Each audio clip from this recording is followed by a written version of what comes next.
Olá, esse é o podcast Açougue de Pequenos Prazeres. Eu sou Daniele Rosa, poeta e mediadora de leitura. Eu sou uma mulher cis, tenho a pele branca, cabelos e olhos castanhos. Estou vestindo uma calça preta, uma camiseta cinza e uso óculos. O vídeo de hoje é um bate-papo sobre o episódio Aquário, que tem voz e atuação de Helena de Jorge Portela.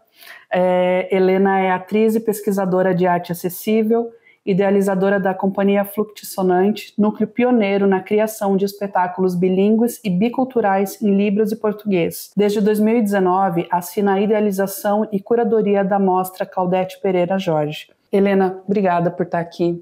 É um prazer te receber e ter essa conversa. Dani, eu que agradeço.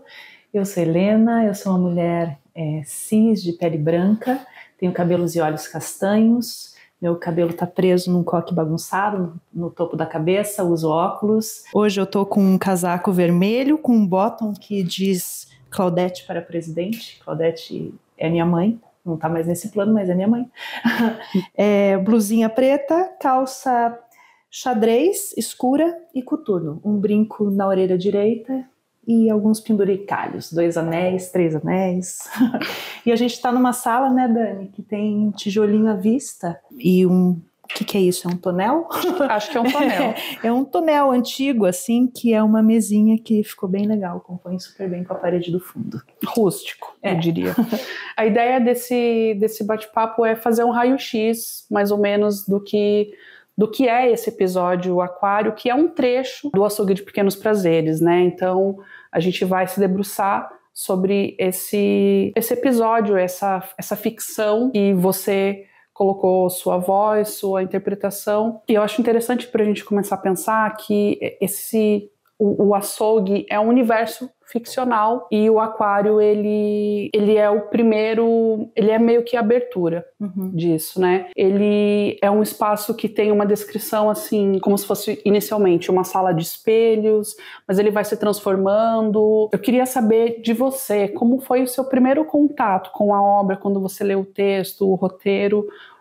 Quais foram as suas primeiras impressões? O que te causou? Como foi esse contato mesmo, assim? Ellen entrou em contato comigo e falou, vamos fazer um texto do meu livro. Falei, opa, bora lá. E logo que eu li o texto que não é muito fácil, assim, né? É bem complexo, tem muitas camadas, muitos lugares, assim, que você vai descobrindo na segunda, na terceira vez que você lê. Eu achei perturbador, me causou muita coisa, mas, como muita coisa na minha vida, por exemplo, um perfume que eu usei por 20 anos, usei Lulu.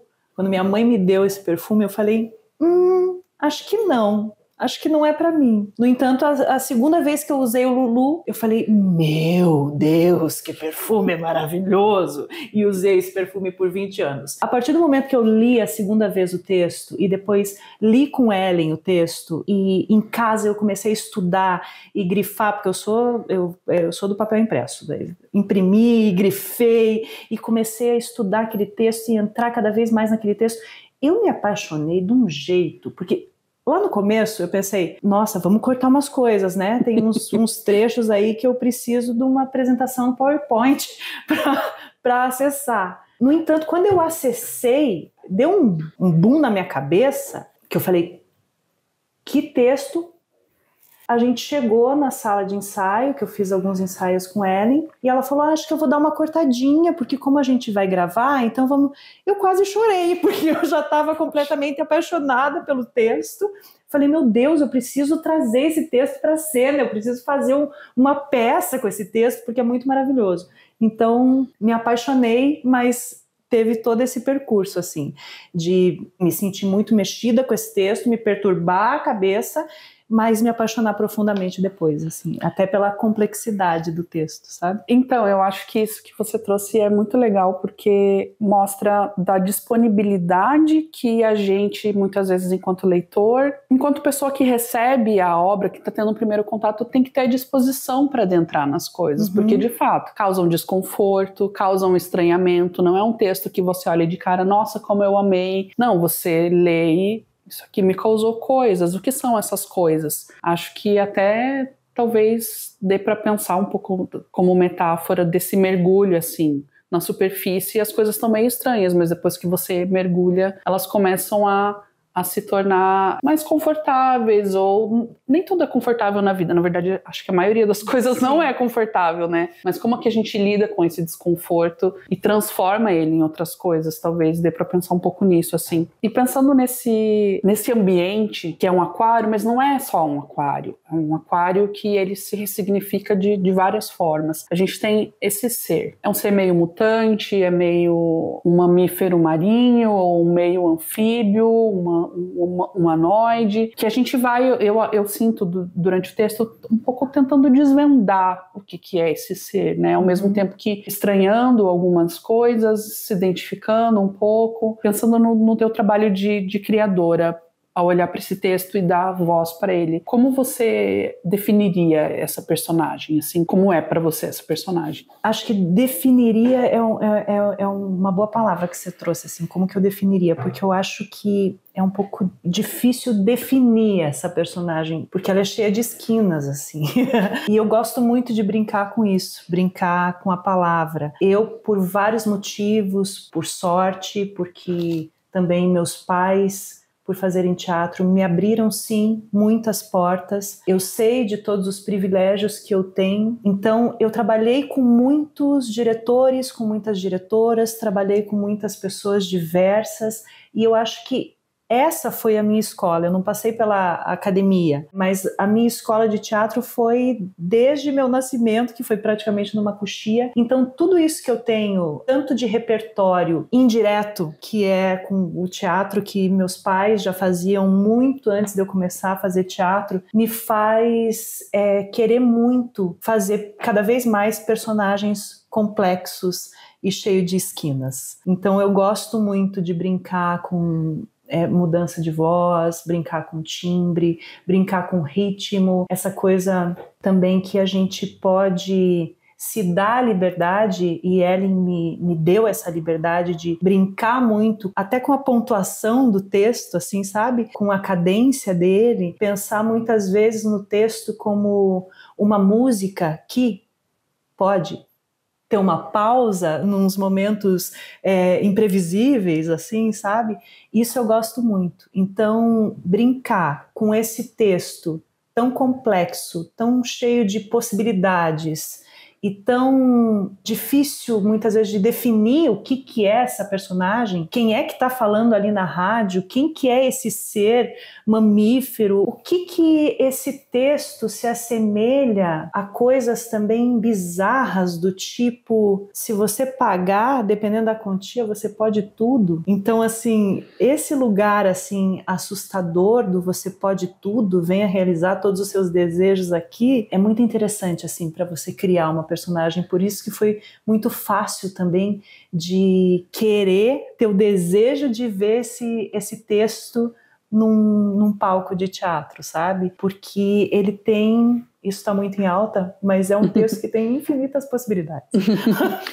Eu ia falar que é uma coisa própria desse tipo de ficção, assim, que tem um pouco a ver com o que você falou no começo também. Ele propõe um outro universo. Então, quando você olha, a primeira reação é, peraí, isso aqui é meio esquisito, não sei, não tô entendendo, mas quando você se permite olhar e pensar que tudo é possível, você viaja junto, né? E acho que pensando no trabalho da criação, no trabalho artístico, né? Isso é muito importante, essa liberdade que você falou. E tem a ver também com a próxima pergunta que eu ia te fazer. Talvez você já tenha respondido um pouquinho, mas assim, que referências que você buscou para construir essa personagem que passa por tantos lugares, tanto falando ficcionalmente, mas quanto lugares de inseguranças, de emoções, de sensações que a gente sente mesmo, né, nós humanos. E eu acho que a partir desse lugar de muitas possibilidades, eu queria saber, talvez pensando em aspectos mais técnicos, assim, você falou um pouquinho já, mas queria saber como foi essa construção, assim, que bagagens você foi buscar pensando em alternância de voz, ou que bagagens de vivências, porque é um personagem que ao mesmo tempo que tem um descolamento da realidade, é um ser meio mutante, mas tem emoções que são muito humanas. Então tem toda essa mistura, assim, né? Como foi essa construção, assim? O que você buscou trazer? Pensando um pouco nesse lugar de... É uma produção sonora, de pausas, de coisas da respiração, enfim. Como foi essa construção desse personagem, assim? Se você quiser falar um pouquinho do teu processo, como que você começou? Eu tenho mania de falar eu acho, quando na verdade eu tenho certeza. Esse processo já foi gostoso logo de cara, mesmo eu tendo, na minha primeira leitura, sentido esses lugares assim um pouco difíceis de entrar, de acessar e até mesmo de entender. Eu não gosto de usar muito esse termo entender para arte, porque acho que está muito além de entender ou não, senão a arte fica muito, na minha opinião, né, hermética, muito fechada, muito para poucas pessoas. E a arte que eu gosto de fazer é a que chega em muitas pessoas. Elas não têm que ter acessado 1001 coisas para conseguir se emocionar ou fruir naquilo que eu estou fazendo. Então me interessa muito quando chega em muitas pessoas. Então, pensando nisso, essa foi a grande delícia desse texto, porque como não é uma coisa que você acessa logo de cara, como é uma coisa que você tem que se debruçar um pouquinho sobre ele para sentir essa delícia que é, isso dá mais possibilidades ainda. Então, quando eu penso em trazer um texto assim, que eu gostaria muito de fazer no palco, e fica aí, Ellen, quero fazer no palco, trazer esse texto num áudio, eu já comecei a brincar um pouco com ele, e daí Ellen me deu essa total liberdade de pira aí, de brincar com a cadência do texto, brincar com um pouquinho assim das vozes. Eu trago mesmo as referências da minha própria trajetória. As pessoas incríveis com quem eu trabalhei, com quem eu trabalho, me dão tanto alimento para a arte que eu crio, que nunca é sozinha.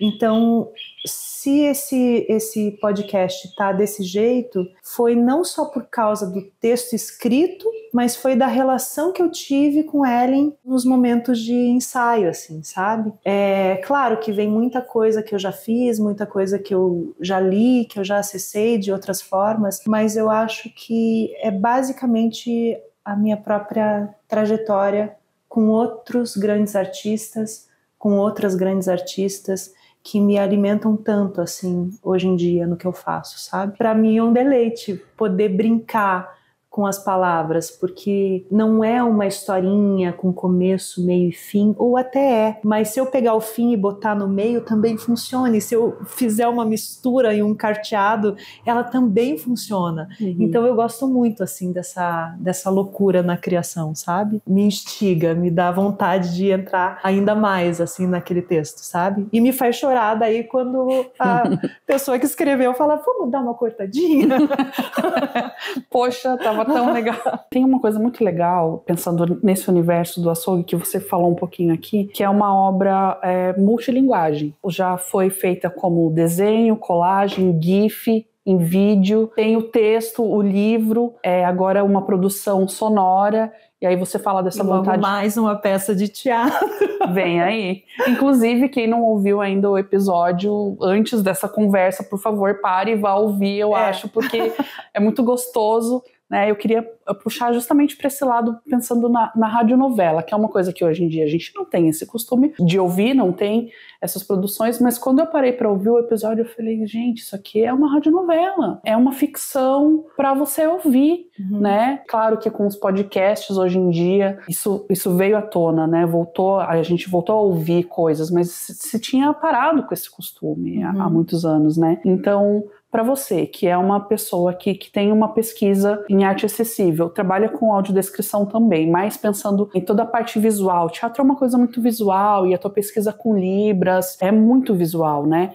Como você enxerga essas possibilidades de, assim, a descrição de um personagem, quando não tem, por exemplo, a audiodescrição, a gente entende a personagem ouvindo você falar, entendendo ali tua respiração, enfim, como é para você essa transposição de algo que está descrito, que está em texto e que, claro, a gente imagina quando a gente lê o texto, mas a gente poderia assistir em cena, mas colocar esse universo todo e essa personagem tendo como único recurso a voz, mesmo que tenha sonoplastia depois, efeitos, mas no teu trabalho você tem a voz como recurso e como tornar isso presente dessa maneira. Para tornar isso presente, a gente tem que estar inteiro, eu acho. Me interessa muito essa construção imagética que o áudio possibilita. Eu tenho a sorte de trabalhar com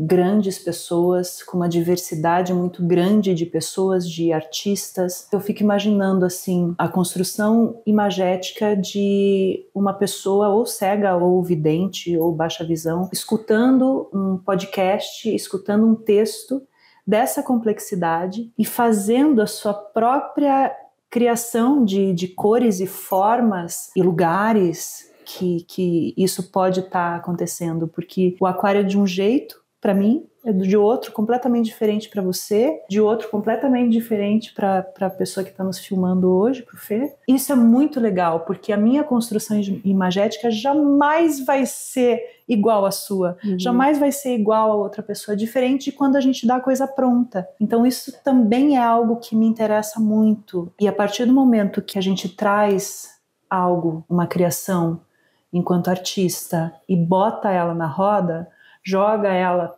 para o mundo, para viver, acho que é como um filho, como uma filha que a gente não cria pra gente. E a partir do momento que a gente põe no mundo, vai ser o que vai ser, dependendo de qual perspectiva se olha aquilo, sabe? Então, quando a gente fala da radionovela, é um nome que talvez não tenha voltado tanto ainda, mas que está muito em alta, né? Porque eu sou uma pessoa que eu consumo muito audiolivro, muito podcast, e isso me ajudou muito na minha vida. Quando eu comecei a entrar mais em contato e fazer mais amigos cegos e baixa visão, porque eu tinha um pouco de preconceito com audiolivro, audiobook, eu achava que era coisa, sei lá, que não era o melhor caminho, assim.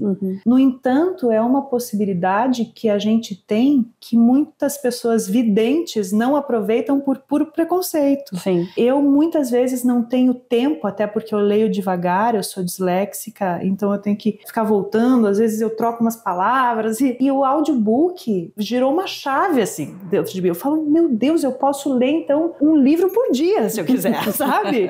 E isso é fantástico. Então, o podcast, a criação em áudio, seja de radionovela, seja de audiobook, seja de uma cena, de uma poesia gravada em áudio, eu acho que isso tem essa possibilidade de se criar na cabeça de cada pessoa de um jeito diferente, e isso é fantástico, assim, porque depois as pessoas vão discutir sobre aquele trabalho, sobre aquela radionovela, sobre aquela arte que escutou, e são perspectivas completamente diferentes, assim, esse jeito como cada um vai construir essa cena, porque eu posso muito bem falar, porque é um espelho contínuo que não acaba nunca, mas esse espelho contínuo na minha cabeça é uma coisa, não, tô completamente diferente. Então isso eu adoro, sabe? Eu adoro sair do teatro, por exemplo, sem ter a peça fechada. Eu adoro ficar digerindo e falando não foi isso que a personagem quis dizer, ou não, no final acho que não aconteceu isso.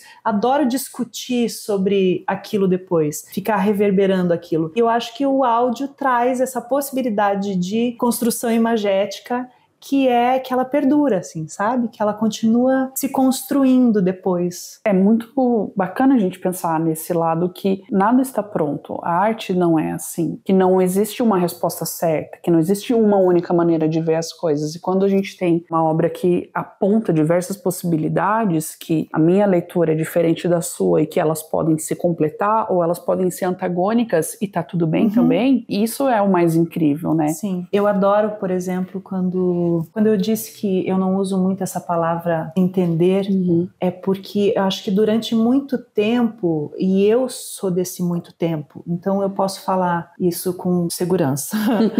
A gente saía de um espetáculo ou lia um livro e falava, e aí? entendeu? Mas eu acho que é muito além do entender cognitivamente. É muito além do você fechar e dar uma resposta. Sim, eu entendi. A fulana vai casar com a outra fulana e elas vão morar numa casinha, sei lá onde. Eu entendi. Não, não é sobre entender. É sobre se arrepiar. É sobre encher o olho de lágrima. É sobre te lembrar de uma história que você viveu há 500 anos atrás. É sobre não entender.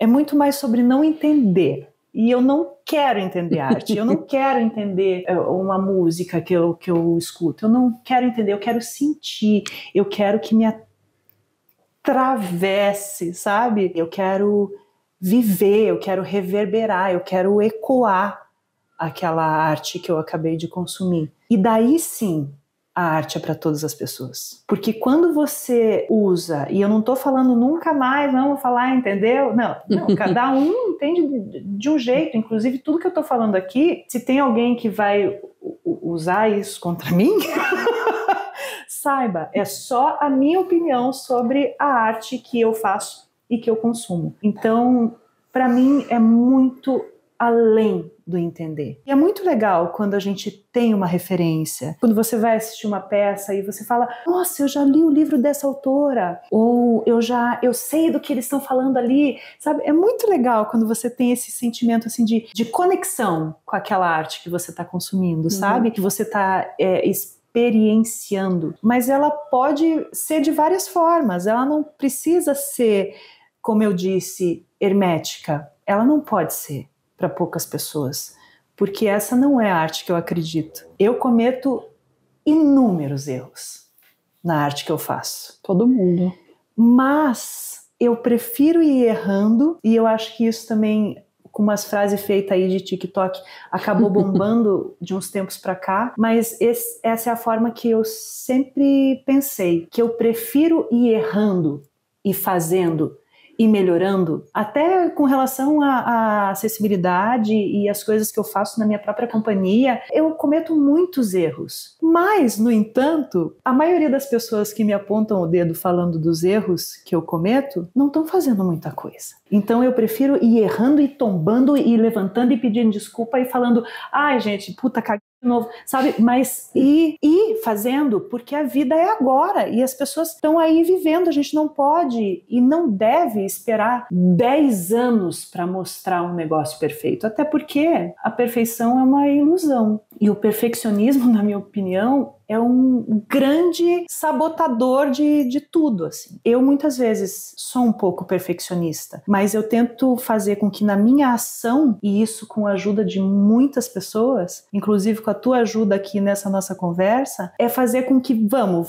capotando mesmo e vamos tombando mesmo e vamos levantando e se ajudando e pedindo desculpa e falando como é que faz, ou desculpa, errei, porque é isso. É sobre saber que a gente não sabe. E quanto mais a gente sabe, mais a gente percebe que tem coisa para saber. Então, é muito bonito, eu acho. E aí a gente tem esse ambiente aquático. Não só porque é aquário, mas a água, ela age como um elemento transformador de vários aspectos, assim, tanto físicos quanto emocionais. É uma personagem que, em alguns momentos, tem ali, fala das partes de um corpo humano, daqui a pouco fala de guelras. E a água, em suas diversas formas, como ela aparece no texto, as coisas se liquefazendo, se transformando, mudando de forma, né, virando líquido, o próprio vidro, os espelhos, é um elemento muito forte, aparece de muitas formas diferentes no texto.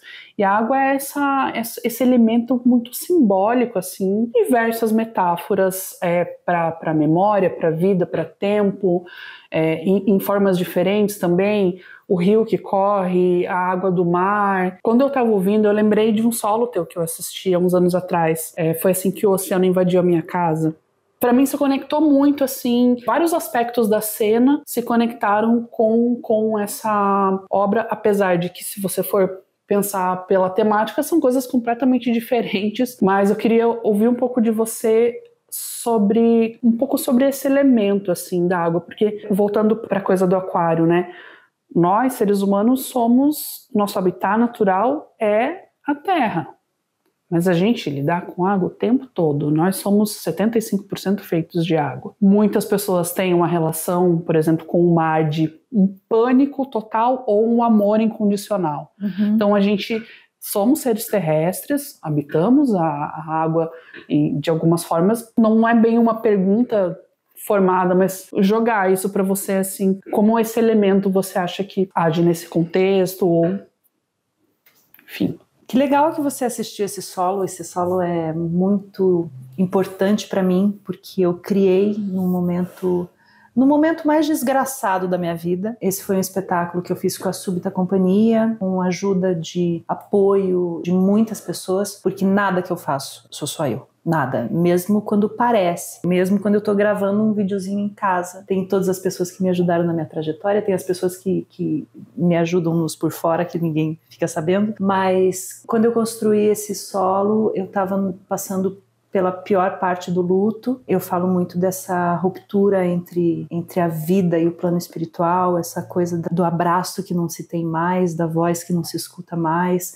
Por mais que eu seja espírita e acredito que a vida real não é essa. Mas a minha relação com a água vem, acho que desde sempre, porque eu tenho realmente, você trouxe aí um amor incondicional, um medo absurdo, e para mim a água, ela junta todos esses sentimentos, assim. E por isso que acho que eu sou tão apaixonada. Eu não sei como é que eu sou feliz em Curitiba, porque eu deveria morar na praia. Eu chego na praia, me abre um sorriso, eu chego em Curitiba, fico borocochô. Então, assim, já começa que eu sou de aquário, e daí eu falei, nossa, Ellen, mas você sabia que eu era de aquário, porque você me deu esse texto? Não, eu não sabia.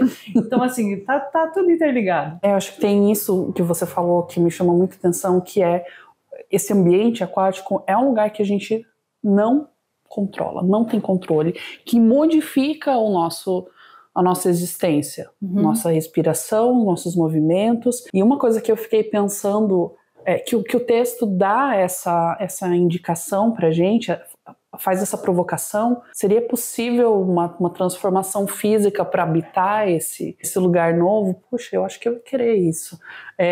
Sabe esse jogo assim de, poxa, eu quero andar aqui na praia, quero entrar no mar e ir andando até ir, né? Mas ao mesmo tempo é uma relação que não se controla, então... Eu acho que é interessante isso que você falou, da gente se adaptar à água, porque a gente tem uma capacidade impressionante que a gente, normalmente, antes da coisa acontecer, a gente não imagina, mas a gente tem uma capacidade surreal de se adaptar. Então, quando o texto traz essa adaptação da água, que a gente vai conseguir respirar embaixo da água e tal, isso acho que também a gente pode pensar numa metáfora para tantas coisas que a vida cotidiana nos traz e tantos obstáculos que a gente acha que não vai conseguir. Não, dessa vez eu não consigo. Esse aqui eu não passo. Até com a minha experiência em contato com a diversidade de pessoas e a diversidade de modos de viver e a diversidade de identidades e formas diferentes de pensar a vida, eu comecei a perceber que a adaptação muitas vezes ela pede muito mais que a gente relaxe um pouco e acalme o coração do que fique pensando e confabulando em como que a gente vai conseguir passar por esse obstáculo. Porque quando o momento se apresenta, quando o obstáculo se apresenta, essa adaptação parece que ela começa a acontecer, assim, sabe? A gente acha ferramentas para lidar com as nossas dificuldades, para lidar com coisas que a gente nem imaginava que conseguiria suportar, com dores horríveis. Por exemplo, você trouxe aqui o meu solo, que é o oceano, que é um solo bilíngue, até em português e libras, mas que traz um momento também de adaptação, que é, antes da minha mãe sair daqui, eu achava que eu não ia conseguir viver. E por algum tempo, eu não tive vontade de comer, não tive vontade de tomar banho, não tive vontade de viver. No entanto, a coisa foi acontecendo, porque o dia seguinte veio, e a semana seguinte também veio, e o mês seguinte veio, e já faz 8 anos que ela voltou para o plano espiritual. Então, assim, foi uma barreira que se pôs na minha frente e que eu falei, agora daqui não vai, eu não consigo, eu sei que eu não consigo, mas a gente não sabe. esse lugar que a gente consegue sim habitar e viver como a água, né, no texto de Ellen, ou como o luto, que todos nós, se não enfrentamos, todo mundo vai passar por isso. Eu acho que é um lugar que nos prova que a gente consegue sim muito mais coisa do que a gente acha. E às vezes não é lutando, às vezes é relaxando e indo. Só indo. Por isso que é o legal da ficção, porque daí a gente consegue acessar lugares assim que realmente você fala, não, imagina, o ser humano vai viver na água, vai respirar embaixo da água. Sim, minha filha, vai, ouça lá o texto para você ver como dá. Não, e é isso, a ficção vai dando ferramentas pra gente também viver, passar por diversas coisas que é o que a gente tem para fazer. Né? E às vezes essa própria metáfora do ser que começa, ser terrestre, que começa a habitar nesse aquário, nesse lugar aquático, nos faz pensar em tantas coisas assim que a gente acha que realmente não é possível na nossa vida cotidiana tão cheia de correria e conta e pix para fazer e geladeira para encher, sabe? E máscara para vestir, máscara social. Sim. Que a gente fala, não vou suportar ver aquelas pessoas. Consegue sim. Consegue. É isso. E a gente amarrou daqui, amarrou dali e fez desse vídeo uma grande poesia. Na verdade, isso é uma poesia para você. Mas eu quero agradecer. A gente fica pensando mil coisas e amarra daqui, pensa dali, mas foi muito gostoso conversar contigo. Eu digo mesmo, né? Porque acho que é legal falar que eu sou um tatu para falar.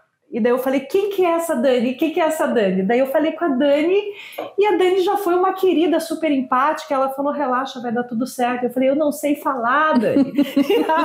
Não, nós estamos juntas. E assim nós estamos aqui. Muito obrigado por acompanhar esse bate-papo e eu aproveito para convidar todo mundo a escutar os episódios do podcast Aquário, Enfermaria e Puleiro, que estão disponíveis em todas as plataformas de streaming de áudio. Os bate-papos, o podcast e a publicação impressa fazem parte do projeto Açougue de Pequenos Prazeres. Projeto aprovado pela Secretaria de Estado da Cultura, Governo do Paraná, com recursos da Lei Paulo Gustavo, Ministério da Cultura, Governo Federal.